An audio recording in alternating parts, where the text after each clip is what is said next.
హఠాత్తుగా వచ్చినప్పుడు ఒక చిన్నది ఒక చెట్టు చాటున దాగి ఉన్నది. ఆ దేశంలో ఉన్న ప్రజలను ఆ యొక్క సైనికులు చిత్రహింస పెట్టి బాధిస్తూ కొంతమందిని చంపేశారు. ఆ తర్వాత ఈ చిన్న పాప యొక్క తండ్రిని కూడా ఆ సైనికుడు కొడుతూ కాళ్ళతో తొక్కుతూ బూటు కాళ్ళతో తొక్కుతూ అతన్ని చిత్రహింస పెట్టి బాధ పెట్టి చంపినప్పుడు ఆ చిన్న పాప అలాగే చూస్తూ కన్నీరు విడుస్తూ ఉన్నది. ప్రేమైన వలన ఏ మాత్రము కూడా సైనికుడుకు అతని మీద కనికరమ లేకుండా, జాలి దయ లేకుండా అంత హీనముగా బాధ పెట్టి చంపినప్పుడు ఆ చిన్న బిడ్డ చూసి తప్పించుకొని వెళ్ళిపోయి ఆ పాప ఒక గొప్ప చదువు చదువుకున్నది. డాక్టర్ చదువుకొని హాస్పిటల్లో డాక్టర్గా చేస్తున్నది. కొన్ని సంవత్సరాల తర్వాత ఆ సైనికుడు ఆమె చేస్తున్న హాస్పిటల్లో ఆమె వైద్యం చేస్తున్న ఆ గదికి వచ్చినప్పుడు అతడు బ్రతుకుతాడన్నాక దాఖలాలు లేవు. ఆ యొక్క సైనికుడు చాలా దెబ్బలు తగిలాయి, కాలుకు గాయాలైనాయి. అతడు హాస్పిటల్ వచ్చినప్పుడు ఆ చిన్న పాప ఇప్పుడు పెద్ద వయసు వచ్చినది అయినప్పుడు కూడా తన తండ్రిని చంపిన అతని ఆ యొక్క రూపము ఏమాత్రము కూడా తన మనసులో చెరిగిపోలేదు. అయితే అతను చూసిన వెంటనే, ఆ పేషెంట్ చూసిన వెంటనే, ఆ సైనికుడు చూసిన వెంటనే తన తండ్రిని ఎలా గాయపరిచాడో, ఎలాగ హింస పెట్టాడో, ఎలాగ చిత్రహింస చేశాడో, ఎలాగ బూటు కాళ్ళతో కొట్టి తన్ని చంపాడో అవే ఆ సిచ్యువేషన్ ఆమెకు గుర్తుకొస్తూ ఉన్నది. అయినప్పుడు కూడా ఆమె ఏదో విధముగా అతనికి మందు ఇచ్చి లేదా ఇంజక్షన్ చేసి చంపవచ్చు. కానీ ఆమె యేసు ప్రభు నమ్ముకున్నది. యేసయ్య నమ్ముకొని అతనికి వైద్యం చేస్తూ నా సమయంలో, ఆ గాయాలు కడుతున్న సమయంలో, ఆ గాయాలు తుడుస్తున్న సమయంలో ఆమె కళ్ళ మట్టి కన్నీరు కారుస్తూ ఉన్నప్పుడు ఆ సైనికుడు చూసి, ఎందుకు నీవు నా కాళ్ళు పట్టుకొని కడుగుతున్నప్పుడు, కట్టులు కడుతున్నప్పుడు నీవెందుకు ఏడుస్తున్నావు? ఇలాగా 1 రోజు కాదు, 2 రోజులు కాదు, ఇలాగా కంటిన్యూగా నీ కళ్ళ మట్టి కన్నీరు ఎందుకు వస్తుంది? ఆ విషయం నాకు చెప్పు అన్నప్పుడు ఆ విషయము ఆమె ఏడుస్తూ చెప్పిన మాట, ఒక రోజున నా తండ్రి గారిని మీరు మీ యొక్క బూట్ కాళ్ళతో కొట్టి చిత్రహింస చేసి చంపినప్పుడు నేను అది చూశాను. చూసిన ఆ యొక్క ఆ సిచ్యువేషన్ నేను మర్చిపోలేని ఆ సంఘటన అదే గుర్తుకొస్తుంది. నువ్వు 10 రోజులు నా తండ్రి గారిని చెప్పావు, అయినప్పుడు కూడా నేను నిన్ను చంపదలుచుకోలేదు. నేను యేసయ్య నమ్ముకున్నా, యేసయ్య ప్రేమను చూపుతున్నాను. నువ్వు ఇలాగ నా తండ్రిని చంపి నందుకు నేను ప్రతీకారము తీర్చుకోవాలి, కానీ అలా చేయటము నా వల్ల కాదు. కనుక అందుకే నేను కన్నీరు కారుస్తున్నాని ఆ పాప ఒక వయసు వచ్చినప్పుడు, యవన కాలంలో ఉన్న ఆమె చెబుతున్నప్పుడు అతడు అన్నాడు, అమ్మా నీ తండ్రి నేను బూటు కాళ్ళతో చంపాను కదా, ఇప్పుడు నేను చేతికి దొరికాను కనుక నన్ను చంపు ఏదో విధముగా అన్నప్పుడు నేను చంపను అని ఆమె అతన్ని క్షమించింది. ప్రైజ్ ది లార్డ్, హల్లెలూయా, హల్లెలూయా. నిర్గమకాండం 21వ అధ్యాయం 20వ వచన భాగములో మనము చదివినట్లయితే, చదవండి. 21వ అధ్యాయం 20వ వచనం. ఒకడు తన దాసుడైనను తన దాసి అయినను చచ్చునట్లు కర్రతో కొట్టిన యెడల అతడు నిశ్చయముగా ప్రతిదండన ఈ వాక్య భాగములు గమనించినట్లయితే మోషే ధర్మశాస్త్ర గ్రంథం, మోషేకు దేవుడు సినాయి కొండ మీద ధర్మశాస్త్రం 10 పలకలు ఇచ్చాడు. అయితే ఈ ధర్మశాస్త్ర గ్రంథములో చెప్పే రీతిగా మరి అతనికి ఏం చేయాలంటే ప్రతి దండన చేయాలి. ఎలాగంటే ఒక వ్యక్తి కక్షతో కొట్టిన ఎడల, చంపిన ఎడల చెప్పినట్లయితే అతనికి చేయవలసిన పని ఏంటంటే ప్రాణానికి ప్రాణం తీయాలి, కంటికి కన్ను, పంటికి పన్ను, చేయి చేస్తే చేయి తీసేయాలి, కాలు చేస్తే కాలు తీసేయాలి. ఇలాగా దెబ్బకు దెబ్బ ప్రతీకారం ఉన్నది. పాత నిబంధనలో మనము చదివినట్లయితే తప్పనిసరిగా ఇది జరగాలి, ప్రతిదండన తీర్చుకోవాలి. కానీ ప్రేమైన వాళ్ళరా, పాత నిబంధనలో ప్రతిదండన మోషే ధర్మశాస్త్ర గ్రంథం వచ్చినప్పుడు ఇలాగ కనపడినప్పుడు మనం చూస్తున్నాం. అంతేకాకుండా ఆది కాండములో 50వ అధ్యాయము 20 నుండి 21వ వచనాలు మనం చదువుకున్నట్లయితే యేసోము తన సహోదరులు, తన అన్నలు తన యొద్దకు వచ్చినప్పుడు యోసేపు ఏం చేయలేదంటే ప్రతీకారము తీర్చుకోలేదు, ప్రతిదండన చేయలేదు. వారు ఆ దేశంలో మరి కానాను దేశంలో కరువు వచ్చినప్పుడు, ఐగుప్తులో ధాన్యం ఉన్నప్పుడు వారికి తెలియకుండానే తన తమ్ముడి దగ్గరకు వచ్చారు. అయితే వారు కూడా కొన్ని దినాలు నెలలు జరిగిన తర్వాత వారికి ధాన్యం ఇస్తూ ఉన్నప్పుడు, వస్తూ పోతున్న సమయంలో యేసోము తాను తన అన్నలకు బయలుపరుచుకున్నాడు. ప్రేమైన వాళ్ళరా, అందుకే అక్కడ వాక్య భాగములో ఏం రాబడిందంటే చూడండి, మీరు నాకు కీడును ఉద్దేశించితే గాని, మీరు నాకు కీడు చేయాలని ఉద్దేశించింది గాని నేటి దినమున చదివినట్లు అనగా బహు ప్రజలను బ్రతికించున్నట్లుగా అది మేలుకే దేవుడు ఉద్దేశించెను.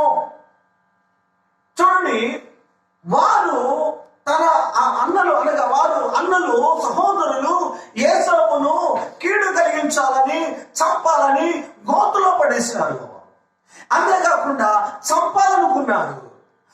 అంతేకాకుండా ఇస్మాయిలును కమ్మేశారు.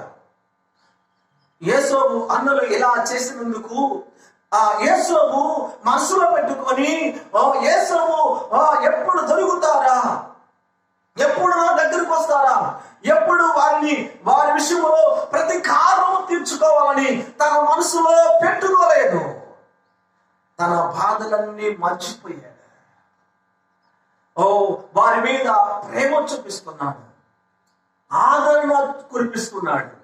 వారు అనుకున్నారు, భయపడుతున్నారు, ఇదిగో ఇప్పుడు యేసోపుకు దొరికిపోయాము, ఇప్పుడు ప్రతీకారం తీర్చుకుంటాడు, మనం చంపుతాడని, కీడు జరిగిస్తాడని వారు భయపడుతున్నప్పుడు యేసోపు అన్నాడు, మీరు భయపడవద్దు, మీరు నాకు కీడు చేయని ఉద్దేశించారు కానీ అది నేటి దినమున ప్రజలందరికీ దీవెనకరముగా కోసము దేవుడు నన్ను బ్రతికించాడు.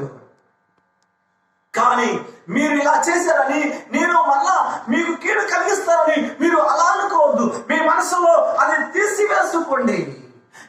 మిమ్మల్ని పోషిస్తాను, మీ పిల్లలను పోషిస్తాను, మీరు భయపడవద్దు అని యేసోపు వారిని క్షమించాడు.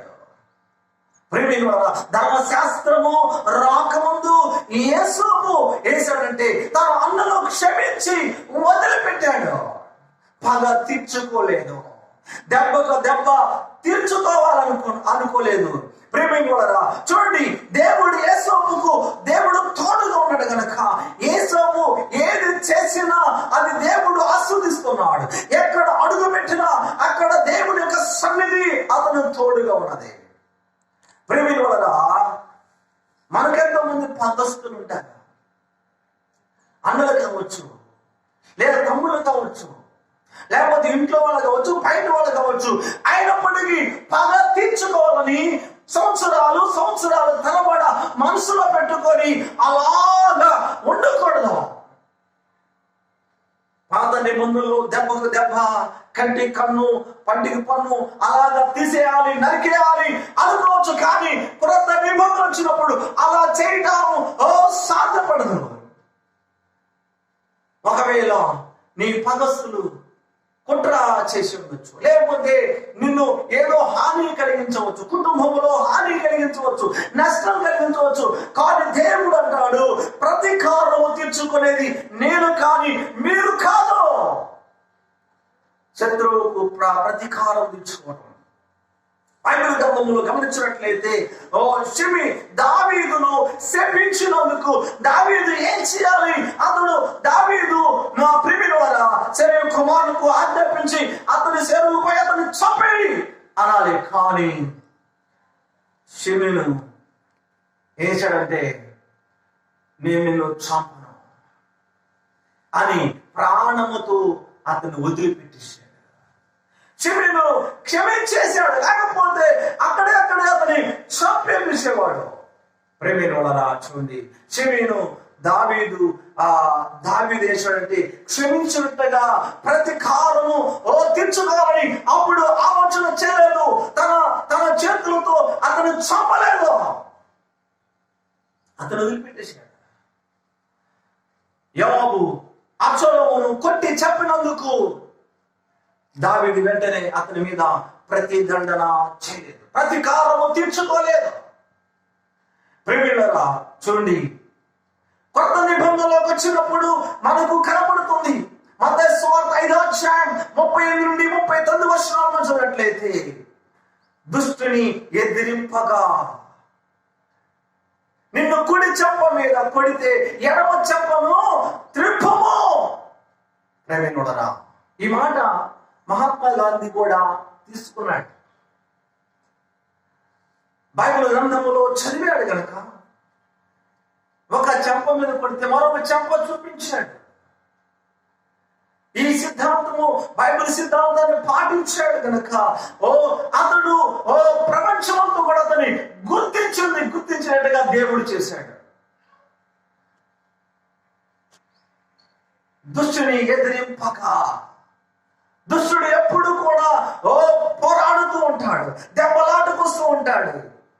అయితే అతడు కొట్టినప్పుడు మరలా కొట్టవద్దు అంటున్నాడు.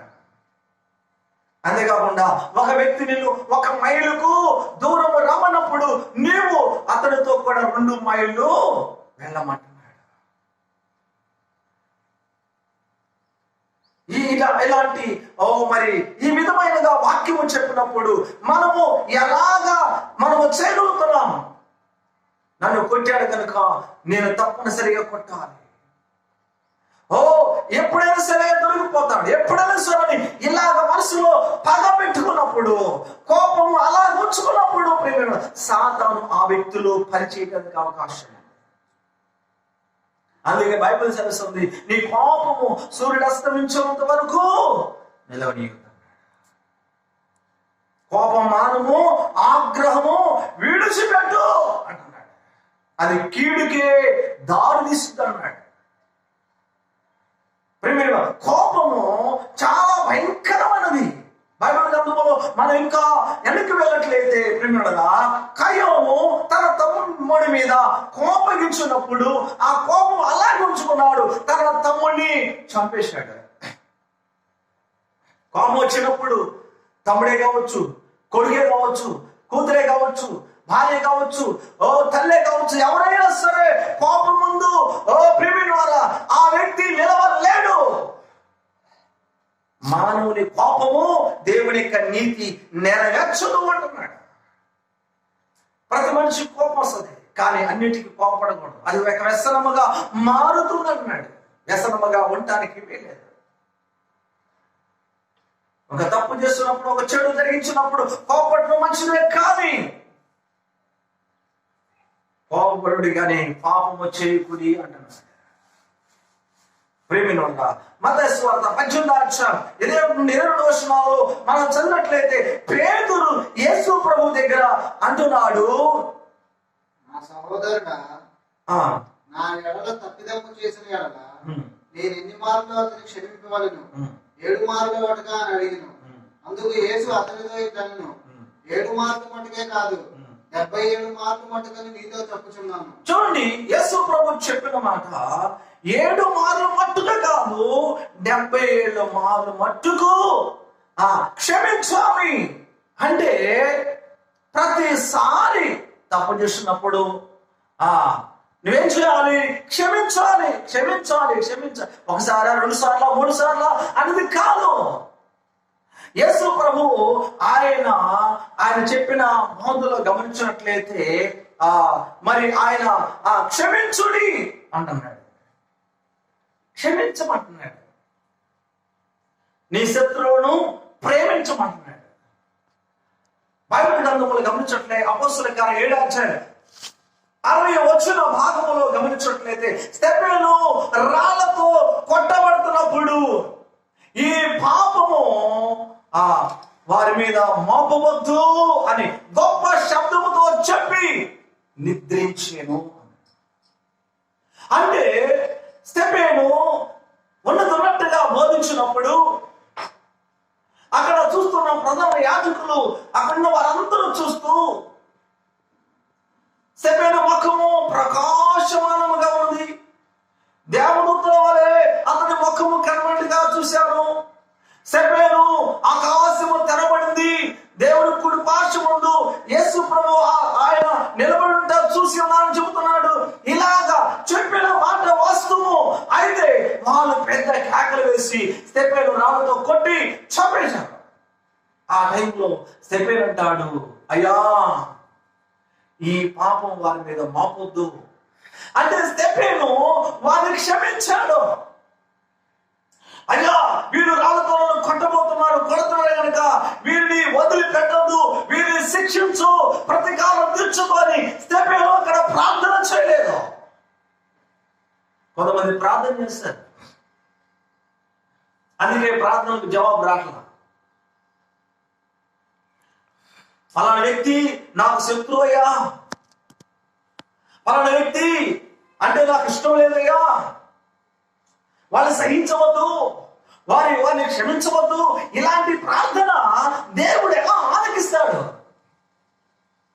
అన్ని జనులుగా ఉన్నప్పుడు, ప్రభువులు రానప్పుడు నువ్వు క్షమించలేకపోవచ్చు, ప్రేమించలేకపోవచ్చు, దయ చూపలేకపోవచ్చు. కానీ యేసు ప్రభువు నమ్ముకున్న తర్వాత ఓ పరిశుద్ధాత్మ ద్వారా, దేవుని ఆత్మ ద్వారా ఆయన ప్రేమ నీరు దిగులో నారు దిగులో కుమరించినప్పుడు నువ్వు నేనెలాగా క్షమించలేకుండా ఉండలేము. మన తోటి వారిని ప్రేమించాలి, మన శత్రువులను క్షమించాలి. ఒక ఆత్మ నశించుకోవటము దేవునికి ఇష్టం లేదు. ఆత్మ రక్షించుకోవాలంటే ఆ వ్యక్తి యొక్క హృదయానికి తగిన గాయము మారాలంటే మనం అతన్ని క్షమించాలి, హక్కున చేర్చుకోవాలి.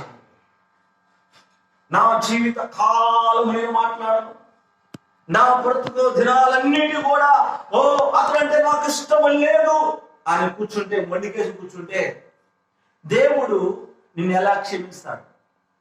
నువ్వు చేసిన పాపము, నువ్వు చేసిన నేరము, నువ్వు మాట్లాడిన మాటలు, నీ తోటి వారి కంటే నువ్వు ఎక్కువ పాపములు చేశావు. కానీ దేవుడు నిన్ను ఎలా క్షమిస్తాడు?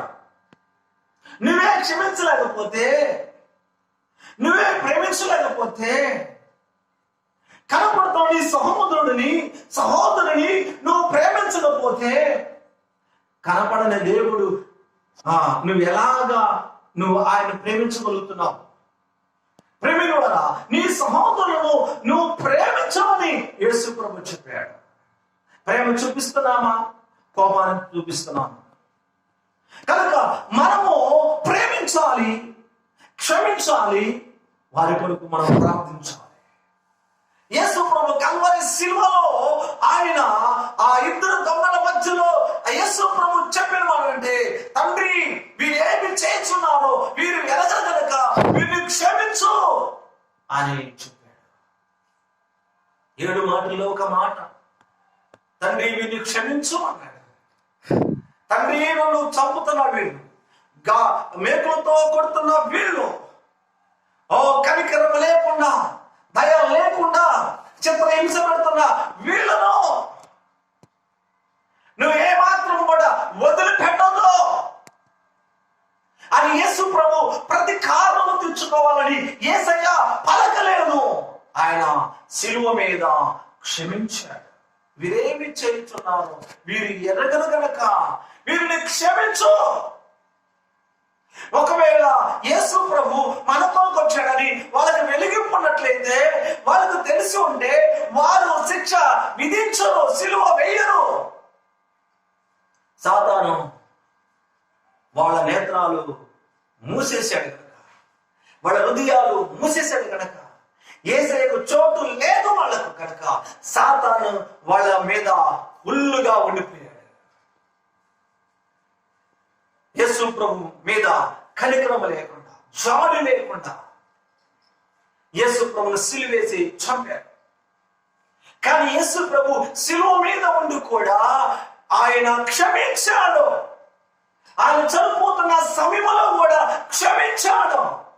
ప్రేమికులారా, మనము క్షమిస్తున్నామా? ఇతరులు క్షమిస్తున్నామా? నీ ఇంటిలో ఉన్న వారిని క్షమిస్తున్నామా? నీ సహోదరుల్ని క్షమిస్తున్నావా?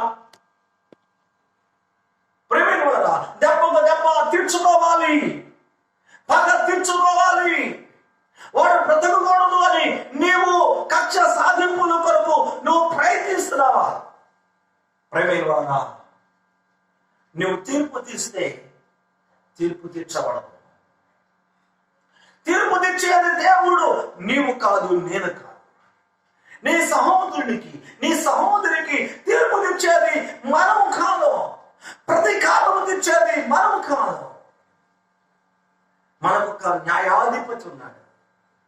ఆ న్యాయాధిపతి దగ్గర మనం ఉన్నప్పుడు ఆయనే ప్రతి ఒక్కరికి తీర్పు తీర్చేవాడే ఉన్నాడు. ప్రేమికులారా, ప్రతి ఒక్కరిని కూడా మనం క్షమించాలి. యేసోబు మరి తన అన్నలు వచ్చినప్పుడు ఇక ఛాన్స్ దొరికింది. ఈ సమయంలో ఏ ఒక్క అన్న కూడా బ్రతకటానికి వెళ్ళలేదు. ఈ ఐగుప్తులను చంపి సమాధి చేయాలని ఆయన ఆలోచన రాలేదు. ఎందుకంటే ఎప్పుడో క్షమించేశాడు. ఐగుప్తు నుంచి, ఆ ఐగుప్తులో చెరసాలలో వేయకముందే, పోతీఫరు ఇంట్లో ఉన్నప్పుడే తన అన్నను క్షమించేశాడు. చెరసాలలో వేయకముందే అన్నను క్షమించేశాడు. అతడు రాజు తర్వాత రాజుగా సింహాసనం ఎక్కినప్పుడు ఎక్క ముందే, సింహాసనం దాసుడు కాకముందే, విచారణకర్తగా ఉండకముందే అతడు తన అన్నను క్షమించేశాడు. చూడండి, దేవుడు కూడా యేసోబు యొక్క ప్రార్థన అంగీకరించాడు. యేసోబు యొక్క పద్ధతిని చూశాడు. యేసోబు మీద తన ఆత్మనుంచాడు. కృపా వరములు కలిగిన ఆయన ఆత్మ జ్ఞానము అతనిలో ఉన్నది. ఎంతటి కఠినమైన కళ కావచ్చు, మర్మము కావచ్చు, వివరించగలిగే శక్తిని దేవుడు అతనికి దేవుని ఆత్మను కుమరించాడు. దేవుని ఆత్మ ఎవరిలో ఉంటుంది? పగ తీర్చుకునే వారిలో ఉంటుందా? కోపం పెట్టుకునే వారిలో ఉంటుందా? కీడు కలిగించే వారిలో ఉంటుందా? మరి ఆ శత్రుత్వము పెంచుకునే వారిలో ఉంటుందా? జగనము పెట్టుకునే వారిలో ఉంటుందా? అటువంటి వారిలో దేవుని ఆత్మ కాదు, దైవాత్మ తప్ప దేవుని ఆత్మ పనిచేయదు. దేవుని ఆత్మ నీలో ఉండి పని చేయాలంటే ప్రేమైనవారా, నీవు నీ తోటి వారిని క్షమించాలి, నీ సహోదరులు క్షమించాలి. ఎంతటి పగవారైనా సరే మనం క్షమించకపోతే ఆయన మనల్ని క్షమించలేడు. ప్రేమైనవారా, చూడండి, ఆ చిన్న పాప చిన్నతనములోనే తన తండ్రిని చంపుతున్నప్పుడు ఆ సైనికుడు తన మనసులో ఉన్నది ఆ చిత్రము, ఆ పటము, ఆ యొక్క బొమ్మ, ఆ రూపము చెరిపి వేసుకోలేకపోయింది. కానీ ఒక వయసు వచ్చినప్పుడు కూడా యేసు ప్రభు నమ్ముకున్న తర్వాత అతన్ని క్షమించింది. కానీ అతన్ని ఈ రీతిగా ఇప్పుడు నా చేతికి దొరికాడు, ఏ విధము చేతనైతే ఇతన్ని చంపేయాలి, పగ తీర్చుకోవాలని ఆమె అనుకోలేదు. ఆ పాపలో ఉన్న ఆ క్షమించే గుణం మనలో ఉండాలి. యేసులో ఉన్న ఆ యొక్క క్షమించే గుణము మనలో ఉండాలి. దావీదులో ఉన్న క్షమించే గుణము మనలో ఉండాలి. యేసు ప్రభు చెప్పినట్టుగా దుష్టుని ఎదిరించవద్దు అన్నాడు. ఎదిరించవద్దు అన్నాడు. ఎదిరించకుండా అలా సైలెంట్ నిలబడాలా అనుకునే వాళ్ళు ఉన్నారు. ప్రియమైన వాళ్ళలా ప్రతీకారం దేవుడు తెచ్చుకుంటాడు కానీ మనం కాదు. యేసే చెప్పాడు క్షమించమన్నాడు. 70 ఏళ్ళు మట్టుకు క్షమించాలి అన్నాడు. మరి యేసు ప్రభు చెప్పింది చేద్దామా, లేకపోతే లోకం చెప్పింది చేద్దామా, సాతాను చెప్పింది చేద్దామా? యేసు ప్రభు ఏమి చెప్పాడు? క్షమించుడి అన్నాడు. క్షమించడమే మన పద్ధతి. ప్రతిదండన ప్రతీకారము తీర్చుకునేది మనం కాదు, యేసు ప్రభు. ప్రార్థన చేసుకుందాం. పరిశుద్ధుడు గల దేవా, గొప్ప దేవా, మహిమగల దేవా తండ్రి, ఈ దినం మాకు ఇచ్చిన ఈ వర్తమానం బట్టి స్తుతిస్తాం, గణపరుస్తున్నాం ప్రభు. మేము ఇంకెవరిని క్షమించలేదో మాకు బయలుపరచున్నాయా? నీ బిడ్డలు ఎవరిని క్షమించలేదో జ్ఞాపకం చేయండి ప్రభు.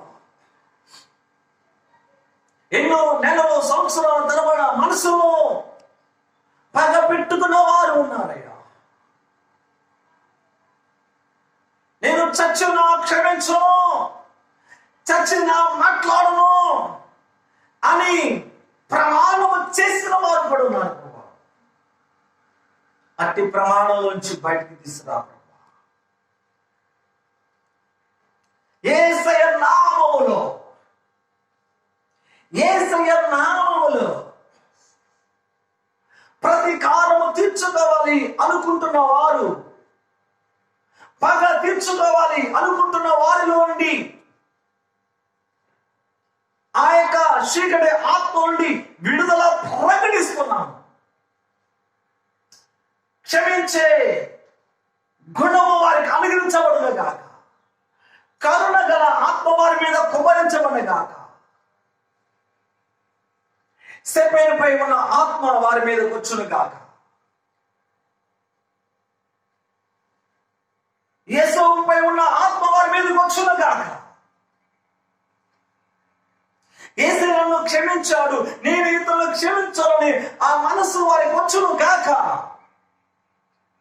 ప్రభువా, నీ బిడ్డలు ఏది కొదువుగా ఉన్నారు నీ బిడ్డలకు బయలుపరచండి దేవా. ఏదో విషయంలో తప్పిపోతున్నాం, ఎక్కడో జారిపోతున్నాం. పరిశుద్ధాత్మ దేవా, ఇప్పుడే ఇప్పుడే వారికి బయలుపరచమని ప్రార్థిస్తున్నాం దేవా. ఇటువంటి పాపములు శాపములు హృదయములో పెట్టుకొని ముందుకు సాగలేని స్థితిలో,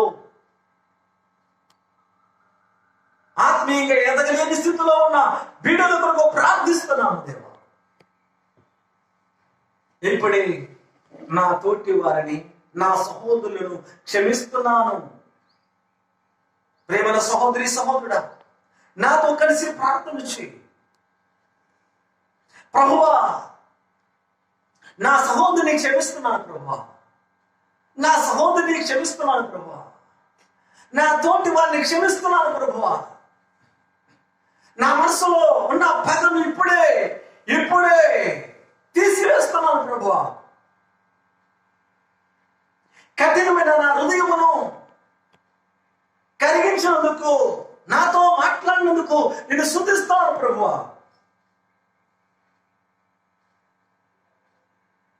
నువ్వు నన్ను క్షమించావు ప్రభువా, నేను నా తోటి వారిని క్షమిస్తున్నాను ప్రభువా.